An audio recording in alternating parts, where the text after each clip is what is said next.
Hello and welcome to the Aftermarket Review. I'm Phil Curry, editor of AutoRepairFocus.com, and I'll be bringing you a roundup of some of the latest aftermarket stories to have hit the headlines in the past fortnight.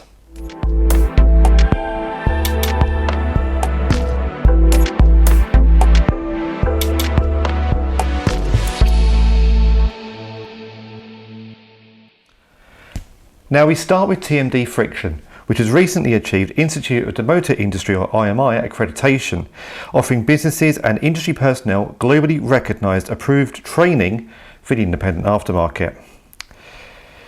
Now the company has gone through an extensive approval process comprising application, quality assurances and ongoing monitoring. TMD Friction will be able to train and audit both workshops and individuals on its brake relining module at its first approved training accreditation, and it continues to raise standards within the automotive industry. Now away from the aftermarket, Highways England has unveiled a new roadmap to net zero by 2050. The transport agency responsible for roads across England will look to decarbonise both motorways and A roads on its strategic road network. Now the agency's been doing this since 2015, but there's a lot of talk around emissions at the moment, especially with the 2030 ban on petrol and diesel engines, and I'll come on to that again in a minute. But Highways England does realise that road network does have a very important part to play in this. While many see cars as a problem, 80% of families in the UK actually own a vehicle, and therefore road travel will decarbonise fast anyway due to the 2030 ban and the increase in EVs around that time. To help reduce things further, therefore, they have decided that they need to make sure that they can deliver net zero road maintenance, net zero for its own operations, and make sure that construction and workers as well are delivering, funnily enough, net zero. So let's think about that. There's a lot about roads, emissions, the whole package, and the aftermarket definitely plays a big part in achieving net zero in the UK.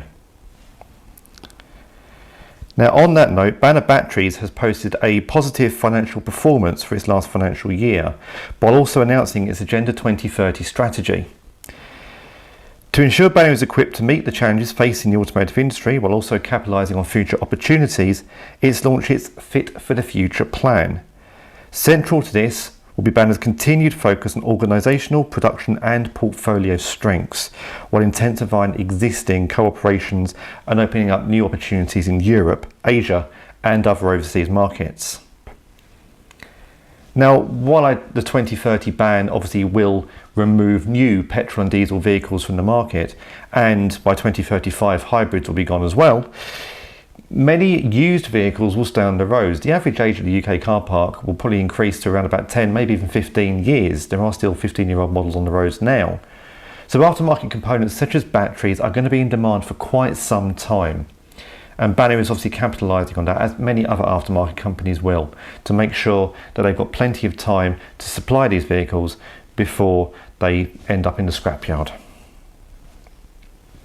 Now a couple of quick points. The British Motor Show is fast approaching, taking place in Farnborough on the 19th to the 22nd of August.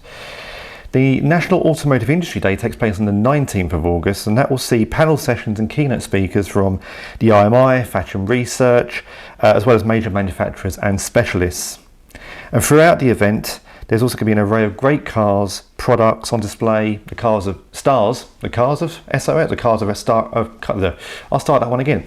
The stars of Car SOS will also be in attendance, and the Select Electric Vehicle Show will also allow you to get up close with the latest EV models. Now we can just cut that blooper out, that'll be fine. Finally, a shout out to Matthew Flynn, a production manager at Coventry-based Europar Car Service Centre XL Motors. He's completed a 145-mile ultra marathon at the weekend in aid of Children with Cancer UK. Matthew started from Little Venice in Paddington in London on Friday 23rd of July, following the canal to Bristol, and strict race rules stated that he was allowed to stop for a maximum of just 40 minutes at any one time during the run. It's quite a feat. I couldn't imagine doing it myself. Now there is a Just Giving page available if you want to donate to Matthew's cause. That's Children with Cancer UK. Details are now on screen, and they're also in the show notes on this video. And that's everything. Thanks very much for watching. Don't forget to check out the latest news, product stories, features, videos, so on and so forth on autorepairfocus.com. You can also follow us on Twitter, Instagram and Facebook. I'll see you next time.